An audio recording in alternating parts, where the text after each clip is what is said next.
Welcome back. Our story today is titled Hanukkah Moon. Hanukkah Moon by Deborah da Costa, illustrated by Gosia Mois. It is dark the morning we leave for Aunt Luisa's house. I breathe foggy clouds into the air. Tell me again, Mama, what's going to happen at Aunt Luisa's? Mama smiles. A very special Hanukkah party. But Aunt Luisa just moved here from Mexico. Will she know how to celebrate Hanukkah here? Of course, Papa says. And at Luisa's, you'll get to celebrate the Hanukkah moon. The Hanukkah moon, I asked. I've heard of the blue moon and even a man in the moon, but never a Hanukkah moon. Before I get an answer, we pull up to Aunt Luisa's. She's waiting in the doorway, holding her cat Paco, who seems to be smiling. Welcome, welcome, she says. Papa hands her my suitcase. Then he tucks some chocolate Hanukkah coins in my pocket. To sweeten your visit, he says, hugging me. We wave as Mama and Papa pull away. I unwrap my chocolate coin and pop it into my mouth. Aunt Luisa's house is filled with colorful rugs and lots of photos on the walls. I admire a shiny pink banner over the fireplace which says, Feliz Hanukkah. The letters are made out of tiny photos of birds. That means Happy Hanukkah in Spanish, Aunt Luisa explains. The birds are from my bird tree. She points toward a huge bare branch tree in her backyard. Hanging from the dining room ceiling is a gigantic piñata shaped like a dreidel. Wow, I say, when are we going to break open that piñata? The night of the Hanukkah moon, Aunt Luisa replies. What exactly is a Hanukkah moon? I ask, wondering if it's a moon shaped like a huge potato latke. You'll find out soon enough, Aunt Luisa says. I pop another chocolate coin into my mouth. I wonder about birds I can't see and a moon I've never heard of. In the kitchen window is a big Hanukkah that looks like a boat with birds, squirrels, raccoons, and deer. I like your Hanukkah, I tell Aunt Luisa. I've never seen one like it. I made it myself, she says. It's my little Noah's Ark. I modeled it after my backyard friends. I look out the window. The backyard is empty. I guess Aunt Luisa has a great imagination. That night we celebrate by lighting the Hanukkah and eating latkes. I give Aunt Luisa a little silver dreidel from Israel. She gives me a small package wrapped in shiny blue paper. It's a little camera. I take pictures of Paco sleeping on his back, Paco playing with the ball, and Paco looking out the window. Aunt Luisa smiles. I'm glad you like taking pictures, Isabel. Maybe you can visit one of my photography classes. You take classes, I asked. I teach them, she answers, at the university. You'll get to meet some of my students soon. I look outside again before I go to bed. There's hardly any moon, just a tiny sliver of light. I fall asleep dreaming of a moon shaped like a giant dreidel that pops open, showering the world with Hanukkah gifts. Aunt Luisa wakes me early. The sun is just coming up. Quick, she says, throw on your coat and slippers and take your camera. We walk toward the bird tree. Shh, she says, walk softly.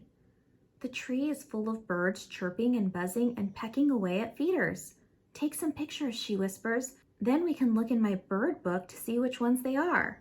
I take lots and lots of pictures. Aunt Luisa takes some too. When we are finished, we go back to the house for jelly donuts and cocoa. While Aunt Luisa prints the pictures, I get dressed. When I look outside again, the sun is up, but the birds are gone. Aunt Luisa spreads our photos out on the dining room table next to the bird book. We have taken pictures of black-capped chickadees, cardinals, kinglets, and blue jays. The chickadees are wearing little black hats that look like yarmulkes. Maybe they are Hanukkah birds, and maybe they will bring the Hanukkah moon. That night, after we light the Hanukkah, Aunt Luisa gives me a beautiful scrapbook of our bird photos. Outside, the moon has gotten even smaller. I wake up to a delicious smell. Aunt Luisa is baking dreidel-shaped cookies. As I help her cut them out, I sing, dreidel, dreidel, dreidel, I made it out of clay. Aunt Luisa sings back, Trompo, trompo, trompo, lo hice de barro. We sing more verses in English and Spanish while we sprinkle the cookies with colored sugar. I eat two before Aunt Luisa stops me. You can have plenty more tonight when we celebrate that Hanukkah moon. At last, I get to see the mysterious Hanukkah moon. I help Aunt Luisa cut vegetables for couscous. We brush Paco until his fur shines. Aunt Luisa puts plates of grapes, nuts, and berries outside on a low table. She adds a small bowl of water. We may have some surprise visitors tonight, she tells me. Why don't we just invite them in, I asked. Aunt Luisa just laughs, and I wonder if those surprise guests have bad manners. It's starting to get dark when Aunt Luisa's students arrived. They kiss Aunt Luisa on the cheek and shake my hand. Isabel, meet Vida, Bathsheba, and Naomi. Aunt Luisa says. Vida is carrying a huge bunch of flowers. Bathsheba holds a straw basket filled with little boxes of sweets, and Naomi has two cameras dangling from her shoulders. We join Aunt Luisa in blessing the lights. She adds a special reading. Tonight is Rosh Hashanah, the beginning of a new month and an important time for a woman. You remember that when Moses came from Mount Sinai with the 10 Commandments, he found the Israelites worshiping a gold calf. According to tradition, the women refused to contribute their gold to help build the idol.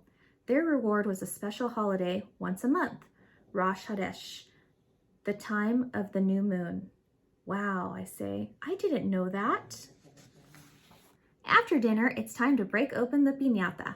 I stand on a chair and whack it hard with a stick while Aunt Luisa holds me tight.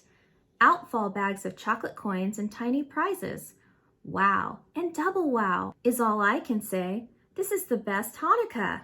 It's not over yet, Aunt Luisa says. Let's go outside. It's very dark on Aunt Luisa's porch. The sky is black as ink, and there is no moon at all. It has disappeared like the morning birds. Shh, Aunt Luisa whispers. We don't want to scare away our guest. But where is the Hanukkah moon, I whisper. Aunt Luisa points toward the sky. It's there, she says. It is the Luna Nueva, the new moon that always appears during Hanukkah. But why can't I see it, I ask. Because the bright side is facing away from the earth, she explains. Tomorrow night, it'll start to reappear. My eyes are getting used to the dark, and now I can see the guest. 2 deer and a fat raccoon are eating the nuts and berries Aunt Luisa left out for them. Look, I whisper. Yes, she whispers back. They come in the dark when they feel safe. While we watch, Aunt Luisa's students take pictures with their special night cameras. When all the food is gone, the animals disappear and we go inside. As the guests leave, we wish each other a Chodesh Tov, a good month. That night, I dream about a moon, birds, and animals that appear and disappear. In the morning, I pack my camera, scrapbook, and piñata prizes. Aunt Luisa braids my hair into one long braid, just like hers. I feel sad to leave. When Mama and Papa come, Aunt Luisa and I give each other hugs. I even hug Paco, and I give Aunt Luisa some of my chocolate coins. So the rest of your Hanukkah will be sweet, I tell her. Can I come back again sometime and take more pictures and see your backyard friends and celebrate another Rosh Hashanah? Absolutely, Aunt Luisa says, smiling as she pops a chocolate coin into her mouth. I smile back and pop one into my mouth too. And that's the end. And Hanukkah is a holiday that is celebrated all around the world by Jewish people. And Jewish people don't just live in Israel. They live in the United States, and some even live in Mexico, just like this book says. And that's it. So we'll talk to you soon. Bye.